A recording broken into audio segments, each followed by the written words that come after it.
And welcome to our Fourscore Speaker Series. Tonight, we are excited to have author Megan Gorman with us to discuss her book, All the President's Money: How the Men Who Governed America Governed Their Money. Her book takes you on a journey to understand the different personal money stories of the presidents over the last 250 years. My name is Phyllis Evans, and I am the Senior Director of Development at the Lincoln Presidential Foundation. Our foundation is the only national foundation focused on increasing access to history, educational programs, exhibits, and sites highlighting the life and legacy of Abraham Lincoln. We do our work in cooperation and partnership with others locally, nationally, and globally. Our vision is for a world where freedom and democracy flourish, inspired by the life and work of Abraham Lincoln. For more information on how you can support the mission, please visit our website at lincolnpresidential.org. Before we begin tonight's program, I'd like to remind you that we will entertain questions from the audience, so please type them in the Q&A box below and we'll get to as many as possible. And now, please join me in welcoming our Foundation President and CEO, Erin Carlson Mast. Erin? Thank you, Phyllis. Greetings, and thank you all for joining us for another Fourscore Speaker Series program. We're delighted to be joined today by Megan Gorman to discuss her new book, All the President's Money: How the Men Who Governed America Governed Their Money. Megan Gorman is the founder and managing partner of Checkers Financial Management, a female-owned high net worth tax and financial planning firm in San Francisco, California. Megan's clientele ranges from entrepreneurs to corporate executives to inheritors of family wealth. An attorney by training, she is passionate about the problem solving required to work in the world of complex financial planning. Megan has been named to the Forbes 2022 and 2023 lists of America's top women wealth advisors, best in state. Megan spent the first 12 years of her career as a vice president at ACO, a Goldman Sachs company.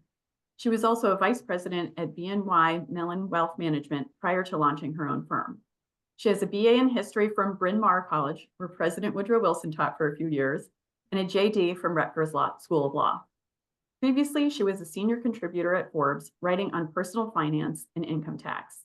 She's frequently quoted across prominent financial media outlets, including the Wall Street Journal, the Washington Post, CNBC, and US News. Megan is also currently serving on the Board of Trustees for the National Endowment for Financial Education. Megan, thank you for taking the time to be with us. Erin, I'm so excited to be here today. So thanks for having me. So Megan, most of the authors we host on this program come from the disciplines of history, political science, arts, and humanities. You're coming at the history from the perspective of the world of finance. Could you tell us a bit first about your career arc? What led you to a career in finance? You know, it's funny. I think in a weird way, I sort of stumbled into it. I was always interested in money and the law, but it was in law school, I had to take tax. It was a requirement for graduation. And so I took income tax and something just clicked with me because tax is about puzzles and it's also about history, right? And so it was one of those things where I just felt like it made sense. And what I liked is I got recruited out of law school into a division of Goldman Sachs that worked with corporate executives. And I realized that things like tax, investing, a lot of it is problem solving and helping people really navigate their emotions in terms of money. And, I was very fortunate because I work in the high net worth, ultra high net worth space. And for me, coming from a small South Jersey town, I got a real front row seat to how you build wealth in this country. And I learned a lot in watching how people behaved, the skills they had, and sort of how they approached it from a mindset standpoint. So that's sort of how I got into finance. And along the way, I've always loved history. And I would be reading history books and reading about people like the presidents and always go, they don't really dive into this, but they might say, oh, somebody has a job and they make this, or they bought a house. And I'd be like, well, I know it's one sentence, but I know as someone who lives and deals with money, this is a lot of stress. There's a lot of emotion involved. Like, what's the real story behind it? Oh, and your book delves into all these stories about the presidents, and it's fascinating. So tell us, from the world of finance, you talk in your book about how you take this 2017 trip to Illinois and you visit Lincoln Home National Historic Site, and you go to New Salem. How did that trip help inspire you to write this book? Yeah, so my dad and I went on this trip in 2017. And like a lot of people who go to visit Springfield, you first go to New Salem, right? And I know in the state of Illinois, I think a lot of the school children do this journey as part of their, education. And you go to New Salem, and I remember being there and I'm looking around at these like log cabins. And then you go to Springfield and you get to that intersection at 8th and Jackson, and you see this house and you realize that Lincoln spent the 1830s in New Salem, left there in 1837, and buys this house in Springfield for $1,500 in 1844. And what really took my breath away about it was that was a huge leap. It Mm. was a huge financial leap. It was a huge socioeconomic leap. And it made me realize there was something there. He had to figure something out in order to make that leap. Now, what I learned in researching him is that, like for all of us, it's very, very layered in how he went from New Salem to Springfield. And there's certain things that Lincoln experienced, right? So before he even made it to Springfield, and I think this is really important, Erin, is Lincoln failed a lot with money, right? And failing with money, especially in the past, and I can get into why today might not be the same, but failing with money teaches you a lot of lessons. And for Lincoln, who's someone who didn't get to go to college, his money failures taught him a lot about Mm. human nature, a lot about what not to do. And Lincoln, to me, in a lot of ways, he's like almost like a millennial. I'll pick on Yeah. them because they have student loan debt, right? But Lincoln, he leaves his father's house when he's 21. He's finally able to make his own money because the law used to be if you were under 21, your parents got your money. And he gets to New Salem and he ends up, as we all know, starting a store. Actually, he joins a store with a partner, William Berry. And to take part in the store, Lincoln assumes debt. He buys the store, takes a loan, and he and William Berry are not good at business at all, right? They make every mistake under the sun. They expand the business, they buy things on credit. They're not really thinking through the financial decisions that they should be. And of course, the business goes belly up. And William Berry, as we know, was an alcoholic. He passes away, and Lincoln assumes this debt. And it was about $1,100. And he was a funny guy. He used to call it his national debt. And $1,100 doesn't sound like much to us today, but in our money, it's about $40,000. So you think about people coming out of college today. Lincoln, who didn't go to college, but he learned a lot from these experiences, had this debt, right? And it was a burden, right? In how he sort of made his way in the world. And this is one of the things with his story that I think we can relate to a lot because he had to figure out a way to work through the debt and he wanted to have a career. So you fast forward, he finds ways to pay down the debt. And there's always been this historical debate like, did he pay it down before he bought his house in Springfield? Was it still with him when he went to Washington? But it looks like he paid a lot of it down, if not all of it, before, he bought the house in Springfield. And then Lincoln does something that's very clever. Not only does he take a career path where he can make money, he's making $2,000, $3,000 a year, but he does something that one of his heroes, George Washington, also did with money. He marries up. And Yeah. that's a really big wealth builder for a lot of our presidents across history, right? Washington, Eisenhower, LBJ. When you look at their money stories, there is a point where they meet someone who's got more money than them and they marry them. And I think that this is interesting because it tells you a lot about how he thought about things and how he approached life. Yeah. There are a lot of parallels throughout the book and some interesting comparisons between presidents, even across centuries, where they're either making similar missteps when it comes to money. And when you were talking about the financial failures in business of Lincoln, it was reminding me of the points in your book where you're talking about like Nixon's failures in business with his his startup company. But then also the idea of how financial partnerships can really change people's fortunes. Lincoln's law career, as you go into, contributed significantly to his financial stability early on. And for several presidents, the law was a step towards financial security. For others, it wasn't at first. Again, Nixon comes to mind, Wilson comes to mind as well. How did Lincoln's choice of career affect his financial opportunity? And how did that compare to the opportunities other presidents were able to create for themselves, even pre-marriage.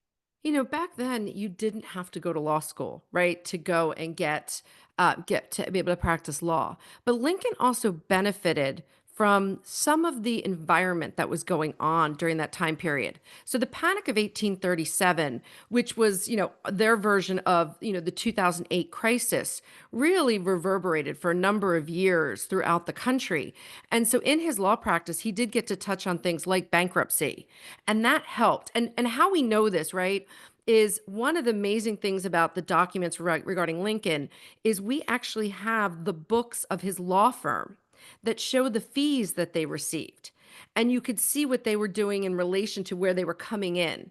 And so the law degree at that time was really a way to propel yourself forward, not just financially, but socially, right? Because you could dip your toes into politics. And it's because he was able to do that that he was able to get in the drawing rooms where he met Mary Todd Lincoln, who was from a wealthier family and could help him financially.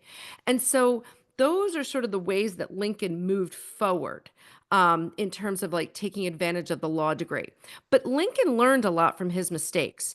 And so if we were to like go forward, right, to when he leaves for Washington, D.C. in 1861, he had built, from when he bought his house in 1844 to 1861, over those 17 years, a lot of financial stability. And Mhm. he was a good little saver. Now, how he would save may be different than how we would do it today, but he made a lot of loans to people and charged interest. And he was really good at that. And I think probably that was, it's always good to invest in what you know. And if you think about it, he was a good judge of character. Mm. And so those were probably ways that he felt safe in making certain investments. And if we go and look forward to him in the White House, he left Springfield, Illinois, with $15,000 as his net worth, right? If that's about a $500,000 in today's dollars. And when he was in Washington, his salary was $25,000 a year. Now today the president's salary is $400,000. It's a large salary, but $25,000 at that time period was a lot of money. And Lincoln would take more than half of his salary and every pay period be buying treasury notes and bonds that supported the Civil War. And these notes and bonds paid interest rates of 6, 7%, right? That's Wouldn't that be wild. awesome today, right?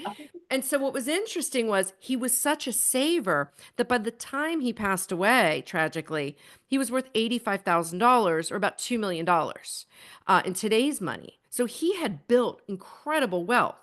So what you see with him is someone who learned from his mistakes, learned to manage debt, figured out his comfort level in what he invested in, married up, and then continued to save. And that's really important because Lincoln, over the course of his marriage, was also dealing with someone who was engaging in what we would call in today's parlance, financial infidelity, right? Mary Todd Lincoln famously, spent a lot of money. And when you're married to somebody like that, it's really, really challenging. Yeah. Well, let's dig into that now because Mary Lincoln and Abraham Lincoln come across in this book as having very poor communication with each other when it comes to personal finances from the jump. And so, to anyone who's studied the Lincolns, this isn't new information. But the way you frame it in terms of financial intimacy and money disorders and financial infidelity, as you say, and that the overarching context of very poor financial communication between them, it it gave a new dimension to that part of their story and their financial story and the story of their partnership. How would you describe their financial communication and issues, and how did they evolve over time? So, first of all, when you think about financial stability, or what we call in the academic study of personal finance, financial resiliency, the Mm, ability to weather life's ups and downs, the one of the biggest decisions you make is who you marry. Okay. And when you think about that, right, it's because it's really in marriage, it's about aligning on values and goals. And if the two of you are mismatched, you're not going to have that same alignment as you would as if you were connected.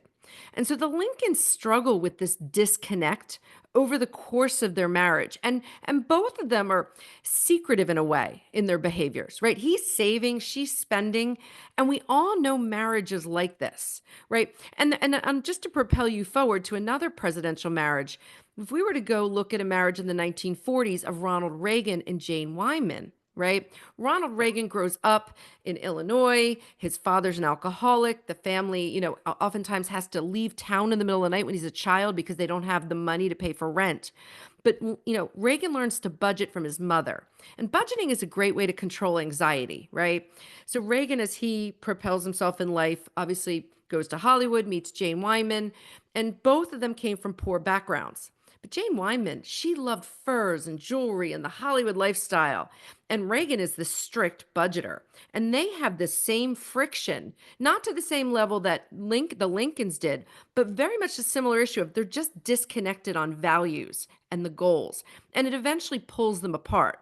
Now, luckily for Ronald Reagan, he meets Nancy Reagan, and they're more aligned financially. But the Lincolns, never really pull it together. And it's sort of tragic because you sort of wonder, okay, well, if he had actually survived and he finished the presidency, right, and they'd gone back, back home to Springfield, would they have been able to sort of have these deeper conversations? And I think the challenge for them would have been without a third party sort of helping them navigate it. I don't know if they would have had success. So it's one of those what ifs of history. But, when you think about this in the modern day and you think about your own relationship with money and your partner or your spouse, that's the thing you really have to focus on is, are we connected?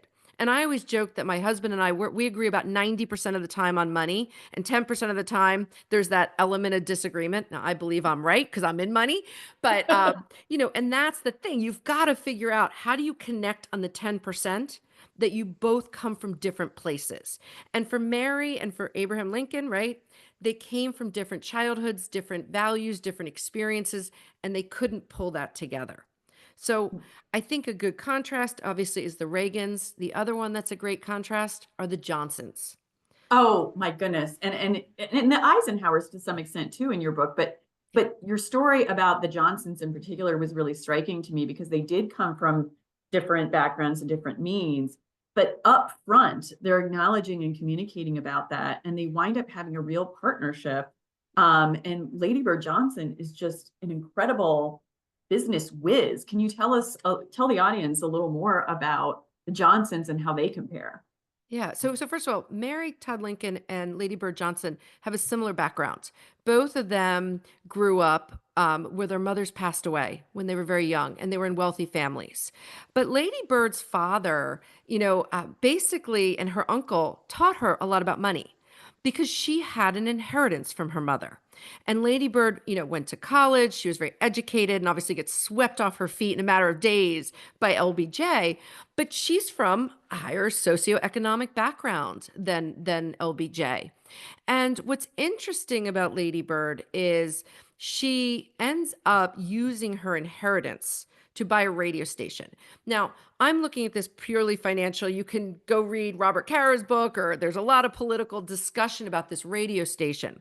But the truth of the matter is, in a state like Texas, if it's an inheritance and you don't commingle the money, it is your separate property.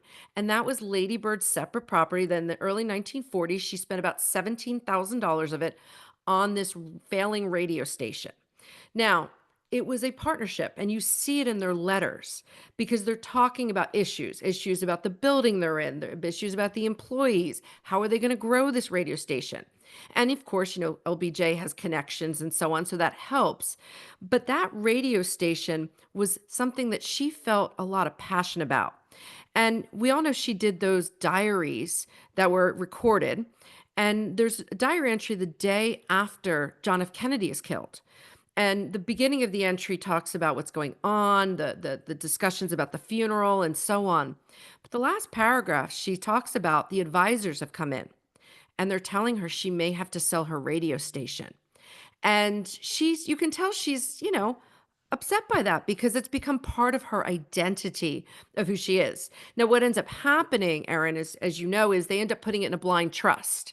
And it does survive the Johnson presidency, and the daughters end up selling it in the early 2000s for over $100 million.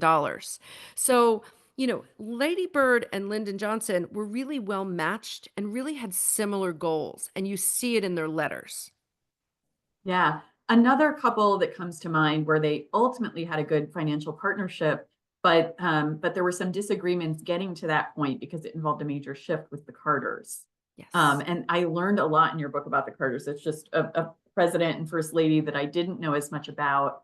And they make this massive decision to move back to Plains, Georgia. Can you talk a little bit about that decision, how that affected them, and how they ultimately worked towards this partnership? Yeah, I mean, so, Jimmy Carter was there the day his wife was born, right? His mother was in the delivery room. And so they always knew of each other. They obviously, as they grew up, they end up marrying. But Jimmy Carter ends up, going Naval Academy, and he becomes a nuclear engineer, which at the time in the 1940s, you had to go in front of Congress to be approved in that job. And they were living in New York. They had 3 children. They were making $300 a month. And things were so flush for them that they were saving $75 a month. They were in that early 1950s. It was going to be the American dream, right? To be that greatest generation. But Jimmy Carter's father gets sick and he goes back to Georgia to the family farm. And his dad, in settling his affairs before he passes, says, "Look, I've been making loans to people. You got to take care of people. I've been doing all this stuff in town." And when his father dies, Jimmy Carter finds out his dad is that guy that when you're in trouble, you go to him. Like he meets a widow who says, "Look, my husband died. Your father started to take care of me financially." And all of this stuff. And it's a real epiphany for Carter. And he goes back to New York and he tells Rosalind Carter, "Hey, well, we're going, forget the nuclear engineering path, forget this whole life here in New York. We're going back to Georgia." And she's like, "Oh, no, we're not." I mean, and you don't think, you think of her as more demure and elegant and Yeah. ladylike, right? But she talks about this. She was livid. She liked their life. And she, at that point in time, at one point even threatens divorce. But he's very clear, we're going back. They go back. She leaves her comfortable environment there in New York. They can't even find a place to live. They're living in like a multi-unit housing organization. And Jimmy Carter takes over the farm. He buys out his sister. His brother's still involved, but he's running it. And the Korean War ends. And like it is today, inflation goes sky high. It's a bad round of crops, and they struggle for like 2 or 3 years. I mean, one year I think they turned a profit of about $200. So Rosalind Carter was not happy with her husband. But Jimmy Carter was very much about being consistent, right? And consistency is really important with money, right? Because eventually it turns into what we call luck. But luck is something you have to really focus on being consistent and behaving a certain way. And he made certain choices. He learned more about farming. He got more into warehousing, and he put Rosalind in charge of the bookkeeping. And she was a whiz, and that helped them. And so when you go, in 1955, 56, things really took off for them. 20 years later, when they run for the White House, you've got Jerry Ford, who's worth a couple $100,000 and has a condo in Vail. And the Carters have this huge business enterprise. I mean, it was unbelievable. You don't think about this today. We think of Ford as being wealthy because he was at the end of his life. But Ford was living paycheck to paycheck, even in the White House. And so the two of them were up against each other. And what's really interesting about the Carters is by the time they got in the White House, there were more rules about presidential money. And they did put the farms and the warehouses into blind trusts. But unlike the Johnsons, who used a third party trustee and had that arm's length transaction, the Carters picked an advisor who worked in the White House to be the trustee. And they gave Billy Carter a lot of wide berth inside the trust documents. And so when they left the White House, due to bad crops, bad business decisions, they were $1 million in debt. So the White House was not good to them in terms of their finances. And when they got out, they had to sell a lot of their finances, a lot of the farm and the warehouses and so on, which was Yeah. challenging. So I want to talk about this a little bit too, sort of how the presidency can affect finances, because you mentioned that in the earliest years of the Republic, presidents like Jefferson and Monroe could be plunged into debt because of their public service, in part because of their public service, also their own decision making. And there have been a few times that's changed in major ways over the years, making the presidency less of a financial liability and more of an opportunity. How did we get from a Jefferson who went into debt in part because of the obligations of the presidency to Ford paving new ways to capitalize on it? So the first rule of presidential finance, do not take advice from Jefferson, Madison, and Monroe. They were disasters, right? And look, some of it is the type of assets that they held, right? They were very illiquid. They owned plantations, they owned slaves, and they were, because they were so stretched in doing the other things they were doing, they didn't have time to focus on it. And this is interesting because their peer, George Washington, did spend a lot of his time focused on trying to keep his asset base going. He was amazing with money. But the thing is, when you became president and then you left the office, it wasn't like it is today where you had all these opportunities. People wrote books, people went back to practicing law, or people just simply died. I mean, George Washington died within 2 years of leaving the White House. So Ford, one of the things, Jerry Ford wasn't a president for a long time, but he really transformed the modern presidency. And what he did is when he was finished in office, he was really depressed, right? Any of these guys will tell you that the first 2 years of being president, you're trying to figure out how to be president. And he had just gotten to that point where he could have like mastered it and they took it away from him. And he was like, look, I'm young. I'm like 60, 61 years old. What am I gonna do? Play golf all day? Now he does play a lot of golf, right? We all know him in those golf pants and everything. But he went and had a Hollywood agent by the name of Norm Brokaw come work with him. And Norm Brokaw had worked with everybody. In fact, when he hired Norm, or when he worked with Norm Brokaw had just helped Mark Spitz become this big, the US swimmer, and he had written a book and everything. And Ford and Brokaw decided they were going to have this strategic plan. Ford was going to write a book. And by the way, Betty and Jerry were the first husband and wife book deal. So go Betty. He was going to do speaking engagements for things that he cared about. And then he was going to do entrepreneurial endeavors. Now, in the book, I talk about a misstep he makes. He gets involved with the Franklin Mint and makes it's a little trashy deal that Ford makes. But the other entrepreneurial endeavor Ford does is he goes on the boards of major corporations. At one point, he was on the board of 12 corporations, getting stock and so on. But Sandy Wheel of Citigroup talked about this in the sense that he said, look, putting a former president on your board was brilliant because no one saw the world the way that they looked at the world. And so Ford sort of opened this idea up that the president could make money. And I say this because when Jimmy Carter left office, he was like, I'm not going to do that. I'm not doing the Ford path. Because those two, until years later, they always had there was always a little tension between the two of them. They ended up becoming friends years later. But, as time went on, other presidents have evolved it. Bill Clinton, so many speaking engagements to get himself out of debt. Barack and Michelle Obama, also from Illinois, right? They have built a media company. So it's become acceptable for people to make money post-presidency. But what the American public doesn't like, Erin, is people don't want people making money while they are president. 63% of all Americans were found by Pew Research to be very cynical about people going into public office because they think they're doing it to go make money. And so there has to be this sort of line that it doesn't happen until after they leave the presidency. Mm-hmm.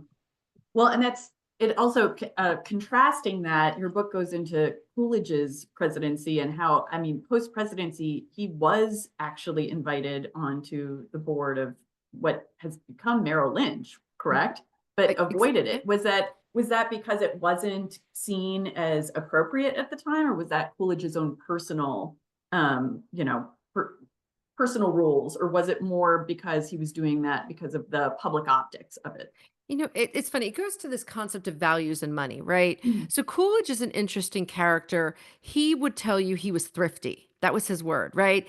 And you see him, and Amity Shlaes, who is the leading historian on Coolidge, she'll tell you, think of him as a missionary. Okay. Now, what you don't realize about Coolidge is his dad paid him an allowance for a lot of his life. In their letters, they go back and forth on the allowance. But Coolidge, was always, I think it was some of it was social, it was anxiety about money. And I think because he lost his mother and his sister when he was young, he had a tough growing up and losing them. But I also think he took roles early on as an attorney working with banks. And so he understood how banks worked and he was very much wary of conflict. So he never owned a home before he left the presidency. He was always sort of this thrifty guy, but he leaves the presidency in 1928. And what you're talking about is Charles Merrill of Merrill Lynch in 1928 goes to him when he leaves the White House and says, "Hey, do you want to be on my board? I'll pay you $100,000 a year." What does Coolidge say? He goes, "No, I don't know enough to really be helpful." You're the president of the United States. Of course, you know something. But he didn't feel it was the right thing. Now, as we all know famously, Charles Merrill in 1929 has all his clients move to cash, markets crash, he looks brilliant. But before this, he was running around telling people he was worried about this bubble. Yeah. And I think he and Coolidge just didn't connect. Mm. So in that sense, I think Coolidge missed an opportunity. Coolidge did write a book. It's the shortest presidential memoir, right? He's Silent Cal. I mean, the book is very short. It's really nice, but it's not the most, it's not Bill Clinton, right? Bill Clinton's books are huge. Coolidge, though, I think eventually was able to work through some of his money anxiety. He does eventually buy a house near the end of his life, but he doesn't live long after the presidency, about 10 years. And so he sort of didn't get to enjoy the fruits of some of the labor that he put out there. But he's an interesting character, and he was very, very fiscally responsible as in his own money. So one of the first questions we have from the audience is from Eric Rogers, who asks if Truman ever learned the lessons Lincoln learned. And this actually ties into what we were just talking about, because one of the things you go through in the book is this idea that not only can we be very influenced by what we experienced growing up, including, as you know, financial stressors, but you even mentioned how Truman suffered or may have suffered from what you call generational financial anxiety. So can you talk about Truman compared to Lincoln, and did Truman learn any of those same lessons that Lincoln was able to learn? Yeah, so the Truman finances are actually really interesting. So, for the presidents that are post FDR signed the law into being about the National Archives for the presidency and the libraries with them, and it goes back to Hoover. So, with Truman, and this is true of a lot of the presidents, when they put some of their papers in to their libraries, they restrict access. And so when Margaret Truman, his daughter, died in the early 2000s, some of the papers finally became part of the public record. And we always think of Truman as this poor president, right? It's why we have the presidential pension, right? And Matt Algeo wrote this great book about Truman driving around the country with Bess Truman, in post-presidency, because, that's what they did back then. And what's really interesting about Truman is, like Lincoln, he had a lot of negative things happen to him financially early in life. Truman's, they were farmers, and Truman's father takes the family money and loses it all in the futures exchange in St. Louis. And so he doesn't get to go to college, right? And so Truman then embarks on a number of business ventures that fail, from being a bank teller to owning a zinc mine to an oil well that basically a few weeks after he sells it, strikes oil, to the famous haberdashery. And then in the background as well, you've had family estate litigation going on. But what's interesting about Truman is his story is a little bit different than Lincoln's, because Truman, I guess there's similarities and there's some differences. So Truman, when he becomes president, doesn't have a lot of money. But like Lincoln, he is now getting access to a salary he never had access to before. And when he becomes president, about a year in, they raise his salary from $50,000 to $75,000, and they give him a stipend to entertain. And this stipend that Congress gives him, right, it's about 50 grand, is tax free and doesn't require an accounting. Now, in 1949, 1950, the Trumans moved to Blair House because the White House is being renovated. So they're not spending the money. And so he's saving everything. But he doesn't really want people to know. He's very, very private about it. So Truman saves his salary, he saves this stipend. Then Congress comes back and says, hey, you know what? We want an accounting for this stipend. But fast forward in the early 70s, he does a letter to his wife, Bess Truman. And it's really important because we do this today with people with estate planning. We often say, look, the estate plan's the legal document, but write a letter to your kids or your survivors, sort of give them the scoop.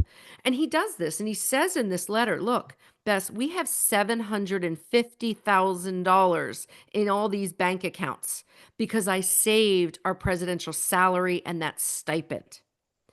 And you think about that in today's dollars, it's like $6-7 million he had saved. And so Truman had always portrayed himself to the public as this, good old Harry Truman, right? He didn't have a lot of money, but the truth of the matter is, in the last couple decades of his life, he did have a lot of money. And so you could say he and Lincoln have a lot of parallels there. I would tell you, though, the one difference is the Truman marriage was a little bit more aligned. And Harry, even before he and Bess got married, when he owned the zinc mine and the oil wells, he would write Bess and he would talk about wanting to make enough money so that he could marry her. And he really wanted to have money and he had dreams of making money. And so I love the fact that he eventually did it because he loved her so much and he was all about Bess Truman. So again, a Yeah. lot of parallels, but there are some differences there. So let's shift to the opposite end of the spectrum, where you have the already wealthy presidents like Theodore Roosevelt and Franklin Delano Roosevelt, who sometimes use their wealth to make poor investments, but they could afford them. So you include a chart, actually, which I really enjoyed. There are a lot of great things about this book, and the charts are one of them that I really enjoyed. But you list the top 10 ranked or presidents as ranked by historians and provide whether or not they had a college degree, were born into wealth, their wealth at their death, and their financial ability. So who were the biggest surprises to you in that? And what was your main takeaways from that? Yeah. Analysis? So, so I think some of the biggest surprises, right, were the acumen that some of the presidents were able to accumulate over the course of their life. And I've got to mention George Washington, right? We think of George Washington very stoic. We think of him in his older years. But when you really think about George Washington, I love how he's portrayed in Hamilton, right? He's a larger than life character. But George Washington was the second son of his father's second marriage, right? And his father dies when Washington's early teen years, and his older brother Lawrence inherits everything. And his father doesn't leave really anything to George and his mom, just a little bit, right? But he also doesn't provide for George to get an education. And so George Washington really has to figure life out on his own. So he doesn't go to college. And think about it. This poor guy had to deal with Thomas Jefferson and James Madison over the course of his life. And these guys are brilliant, well educated. And poor George, not at all. But George Washington was able to take his grit and his phenomenal budgeting skills. If you ever want to see anything interesting in the archives, go look at George Washington's budgets. They're beautiful. And he learns to survey and he's learning, he's budgeting and so on. And he's learning in his job to acquire land. And this is important for Washington because as time goes on, he starts to acquire very large pieces of land. His brother dies, he inherits more. And he marries up. He marries Martha, who is a wealthy, wealthy widow. And so he becomes one of the wealthiest guys in the country. And what Washington does that's very different than Jefferson, Madison, and Monroe is Washington is very present with his money. And what I mean by that is when we're dealing with like budgeting, right? Today, if I said, what's your budget for 2025? What are we would be focusing on how to stay liquid, right? Making sure your assets are able to cover these expenses. And Washington had a lot of land. He had a lot of slaves. And he knew it was wrong and he did it anyway. And he was not afraid to make tough decisions to sell land to generate cash flow. And this is really, really amazing in how he does this. And he doesn't fall into the same traps that someone like Thomas Jefferson does. So now going back to your question about the chart, right? You've got a Washington doesn't go to college, builds his own wealth, dies incredibly wealthy. You can make the argument he was our wealthiest president. And then you compare it to someone like Franklin Delano Roosevelt, right? Born into money, not just the Roosevelt money, but really the big money was the Delano money, right? That was opium money, okay? And, his father dies when he's a teenager. He inherits some of the trust. His mother's the trustee. And FDR understands money, but it's much more, up there in the air. And I say this because FDR is like a lot of people today who have wealth. They get a very different opportunity set. So the book opens, as you know, with a story about FDR basically doing what we would call today angel investing. He wants to invest in this fun business of having lobsters on every table in America, all from Maine. And he invests in this business. He basically does what we call today a convertible note. And he invests in the business. And in the same year he invests in the business, he gets polio. And so we have all this correspondence about this investment he does from Louis Howe, who we all know is the journalist turned, political strategist for FDR. And this investment that FDR just keeps going south. And it's bad money after bad money. And he ends up losing, probably the equivalent of about $450,000 in today's money today, like value today. And it's sort of like it's not that big a deal because he's coming from such a different place. Now, remember, well-educated comes from money, but his financial acumen was just okay.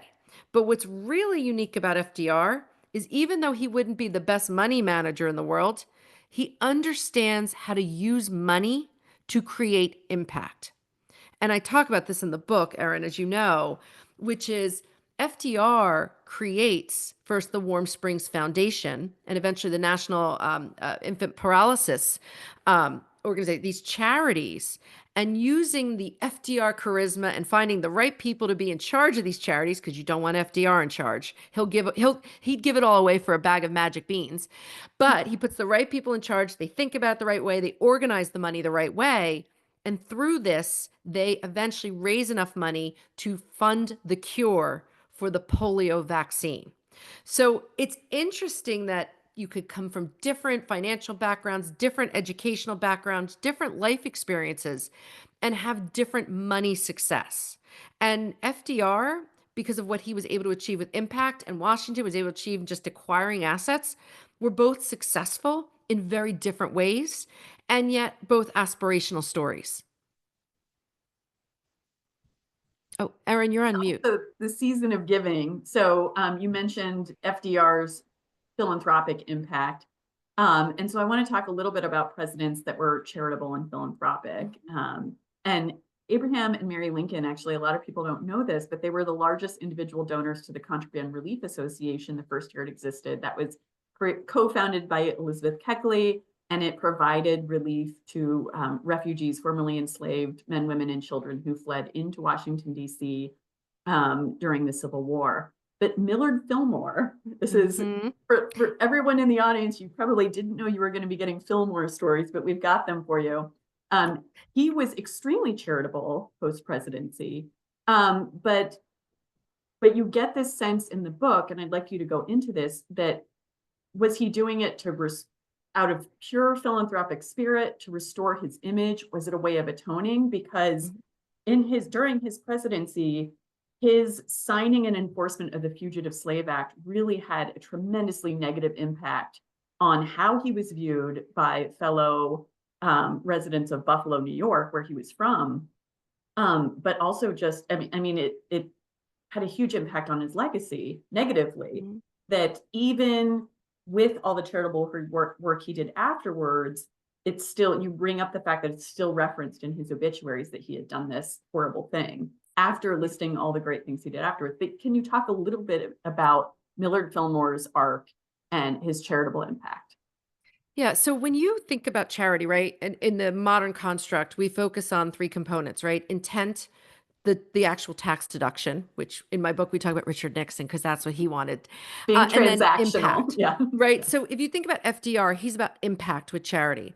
But we often want to think about what motivates a person to be charitable. And Millard Fillmore, he was not a slaveholder. He was not pro slavery. He's from Buffalo. He was one of our poorest presidents, and got a lot of opportunities coming up in Buffalo that really propelled him ahead. And he ends up signing the Fugitive Slave Act in 1850. And, you know, everybody in Buffalo is aghast. This is a complete, violation of their morals and their values. And how I found this out, which was sort of interesting, is, the modern presidents, right? We have archives. The Lincoln Foundation, there are archives. But some of these other presidents, were presidents back in the day when they didn't save their papers. And a lot of papers were destroyed. But Millard Fillmore was a member of a Unitarian church in Buffalo, and they had records of what was going on in the church and how the churchgoers felt. And so the church historian was able to help me piece this together, because he leaves Washington. His wife had told him, if you sign the Fugitive Slave Act, you're always going to have this like stain on you. And of course, he gets back to Buffalo, and there are people who just turn their backs on him. And what he ends up doing, his wife dies, he ends up remarrying a wealthy widow, but he gets very involved with the civic organizations in town. And whether it's the arts, whether it's helping people out, whether it's animals, Millard Fillmore becomes the guy leading the charge to get people not just to donate, but for himself to donate and to move these charitable goals forward. And so I talk about it because, we don't know exactly why he did it. He talks a little bit about it in letters, but again, we don't have a lot of the letters. But you think about the fact that this is someone who went to church and people stopped talking to him. And you think about how he must have felt, because he didn't really believe in slavery. And it probably felt like there was like something in him that he had to go and do something to redeem himself. And so that's the interesting thing about Millard Fillmore, is when you think about him, you got to think about the fact that when people give to charity, they're motivated by so many different reasons. And you can't really question it. When you think about George Washington, his not getting an education always stayed with him. But George Washington was always aware of his reputation. And it was interesting because the Commonwealth of Virginia, back in like 1796, gave him stock of this company called the James River Canal Company. It was to reward him for his service to the country, and it was worth about $20,000. And Washington did not feel it was appropriate for him to take and move into his asset base. So it took like 2 years because there was a lot of back and forth, but Washington decides he's going to open it up to any school in Virginia to apply, and he would pick the right school to donate this stock to, right? And we're sitting here in December and we talk about donating stock all the time. And one of the schools that applied, there were 7 schools, was a school called Liberty Hall Academy. They trained Presbyterian ministers. And it was the school that Washington felt was the most appropriate. Now, they changed their name when they get the charitable donation from Washington of the stock to the Washington Academy. Today, we know the school as the Washington and Lee University, and they always tell you that every student there, every year, their education is financed $1.87 from the Washington original charitable grant. And I like to think about Washington in the sense that here's a guy who didn't get to go to college. It probably really just got to him a lot. And so all of his charity focused on helping kids go to college, helping orphans get educated, and Fillmore the same way. And so that's one of the things that I think is so special about the presidents, because this sort of humanizes them and makes them much more like us. Absolutely. So we have a couple other questions from the audience that deal specifically with Lincoln and his finances. One I think you already touched on, but Melvin asks how much Lincoln earned as a lawyer during the 1850s. Yeah, so he earned on average between $2,000 and $3,000 a year. There was one year it was close to 6,000. But the thing is, right? Lawyers were expensive today, and they were at that time. Some of Lincoln's biggest court cases, there was one, it was like a criminal law case, and his fees totaled, I think, $200, right? Well, people didn't have that kind of money, so he got the guy off, and the guy was trying to pay it down and pay it down. But they still owed $60 at the time of Lincoln's death. Now, what's fascinating with Lincoln is, and this is the one thing he screwed up on, when he dies, he doesn't have an estate plan. You think about it, right? The shoemaker's children always have the worst shoes, right? So there's no estate plan. So Robert Todd Lincoln basically calls David Davis, the Chief Justice of the United States, to come help the Lincolns. And, basically the Chief Justice becomes the executor and not only organizes all the assets, but finds another $21,000 of assets not accounted for. Some of it was legal fees that Lincoln had charged and never gotten. And basically gathered the assets and was able to, they decide they're going to just follow the spousal share rules. So Mary Todd gets a third, Tad Lincoln gets a third, and Robert Lincoln gets a third. And so that's how the estate is split up. But you think about this and you're like, okay, you're a lawyer. You have premonitions of death. You got a war going on. So death is commonplace. I mean, he would go visit the battlefields. He saw this firsthand. And yet he never drafted an estate plan, which I find fascinating from a psychological standpoint. Although I will tell you, in working with people with their money, I have had people who have terminal illnesses where we're updating the estate plan and I'll hold on to the drafts and I'll wait and wait and they won't sign it and they won't sign it. And there'll be a moment when they'll say, okay, I'm ready. And it's usually when they're very close to the end. So I don't know what was going on with him psychologically not having an estate plan, but I think it's an interesting aspect of Lincoln. But again, Lincoln was generating fees. And I will tell you, the one thing that we're very lucky about Lincoln is all his law partners kept the logs of all of the fees.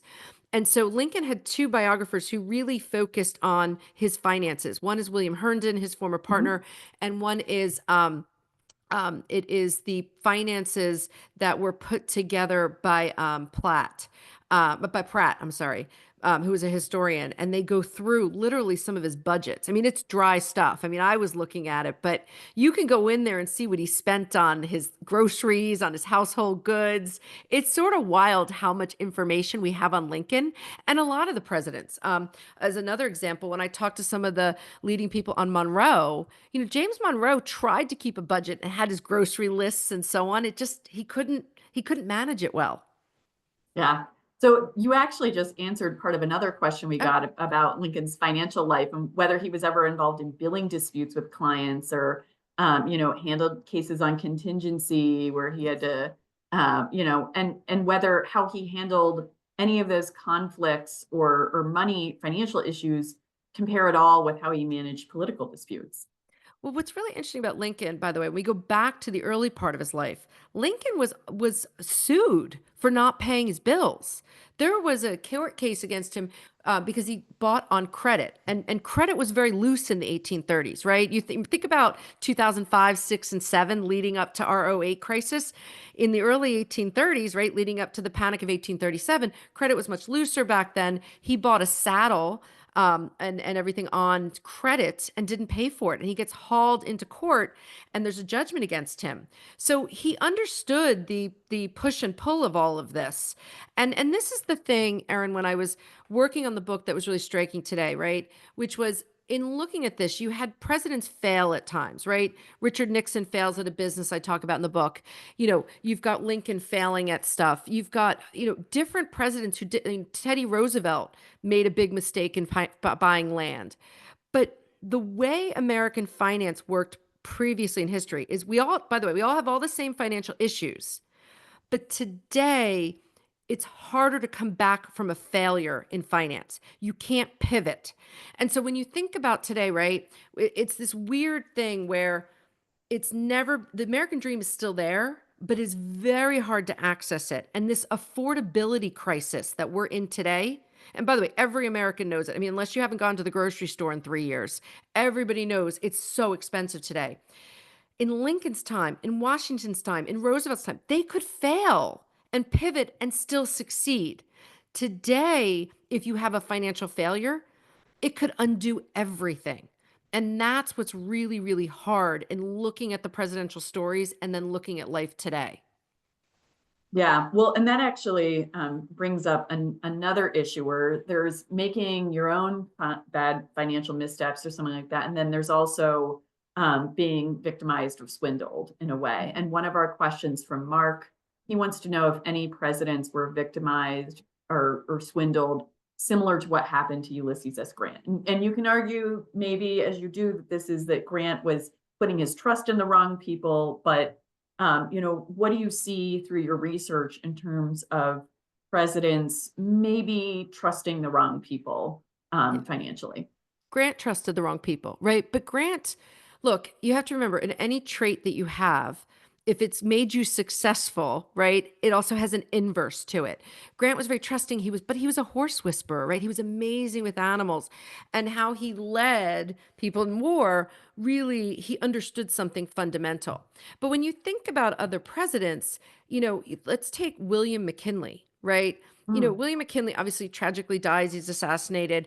But William McKinley is a good old Ohio boy, right? He grows up. He is a teacher. He used to walk miles every day to become a teacher. And then the Civil War transforms things for him. He gets more opportunity sets. But one of the opportunity sets he gets is he starts to go into politics in Ohio.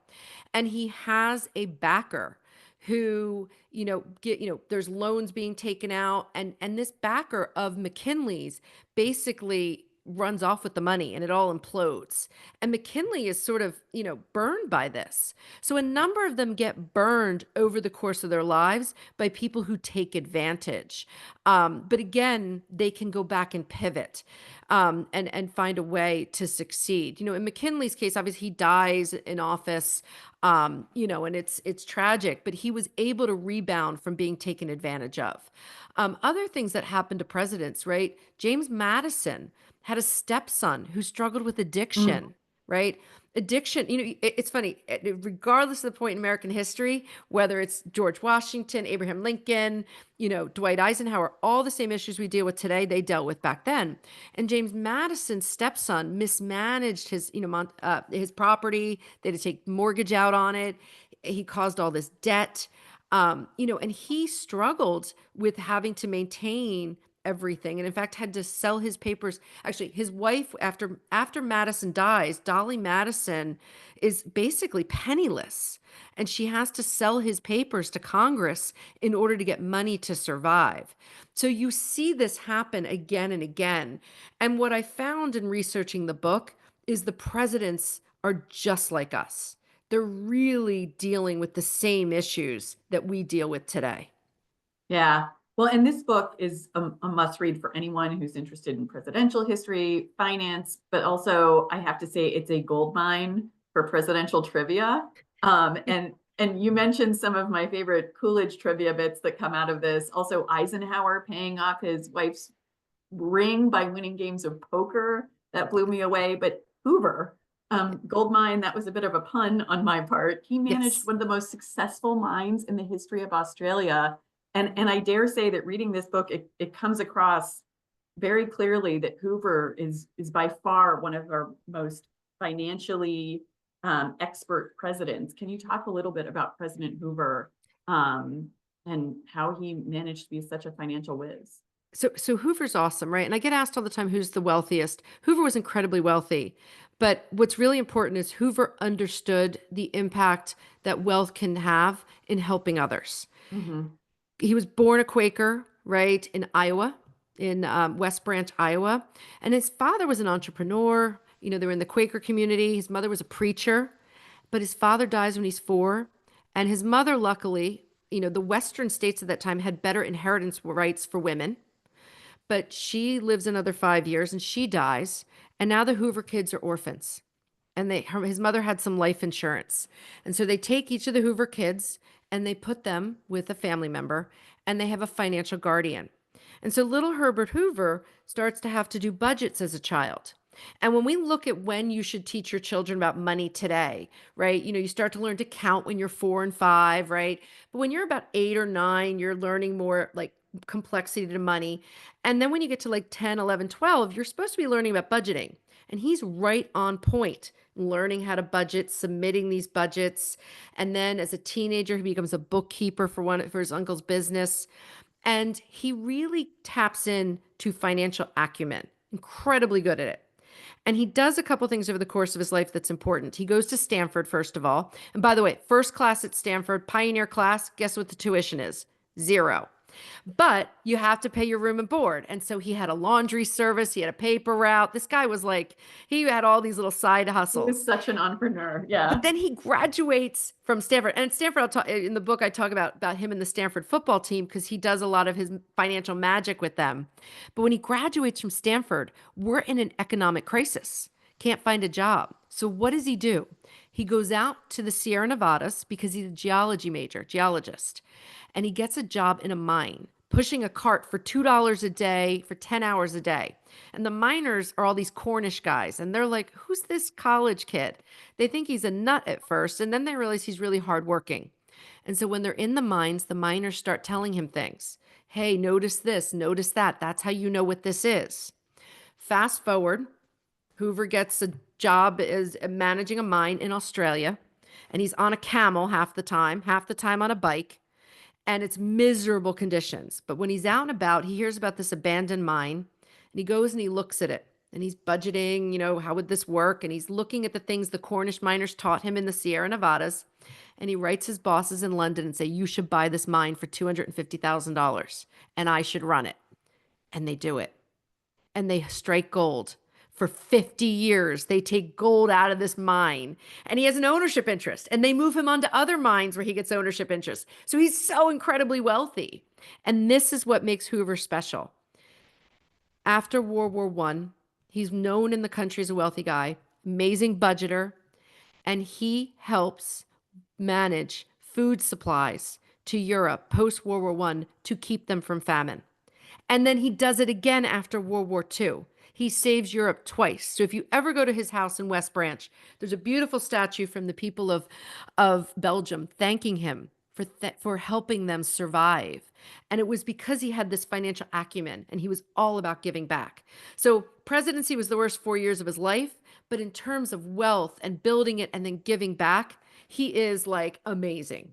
And so he is like the gold standard when you think about it. That's awesome, Megan. Well, I really enjoyed hearing more from you today and the opportunity to read your book and share it with everyone. I learned so much more about the Lincolns, but also how Abraham and Mary Lincoln compared to the other first families before, during, and after the presidency. One final thing, what message do you hope readers take away from All the President's Money that they can apply to their personal lives? Yeah, so I want people to understand, the American dream of what we want to have, it's been the same over the course of our 248 years of history. But today it has never been harder than it has been at any other point. It's really hard today. So what I tell people is this is, people like Lincoln, people like Truman, people like Eisenhower, they had challenging financial circumstances, but they always tried to work around it, right? So think about your financial decisions. There's no reason you have to go to a 4-year college, right? And I talk about how this works in this book. You've got to understand how the game works, but try to figure out a way for you to succeed financially in a system that may not be as set up today to make you succeed without you really thinking through all the components. Excellent. Thank you so much, Megan. It was wonderful to have you. Really appreciated this discussion. Phyllis, back to you. All right, Megan, thank you again for speaking with us this evening about All the President's Money, how the men who governed America governed their money. The program has been great. I could have listened to you all night, so I'm sure everyone else enjoyed it. Next up, please join us on Wednesday, January 15th, for a lively discussion with author Dr. Cecily Zander on her latest book, The Army Under Fire, The Politics of Anti-Militarism in the Civil War Era. As we kick off 2025, can't believe we're saying that, we have an exciting calendar of fourscore programming available for you, so we hope that you will be able to join us for all of them. To register, please visit our website at lincolnpresidential.org. Finally, as you close out tonight's webinar, we thank you for taking a moment to complete a short survey. As always, thank you for joining us this evening, and we look forward to seeing you all in 2025. Good night.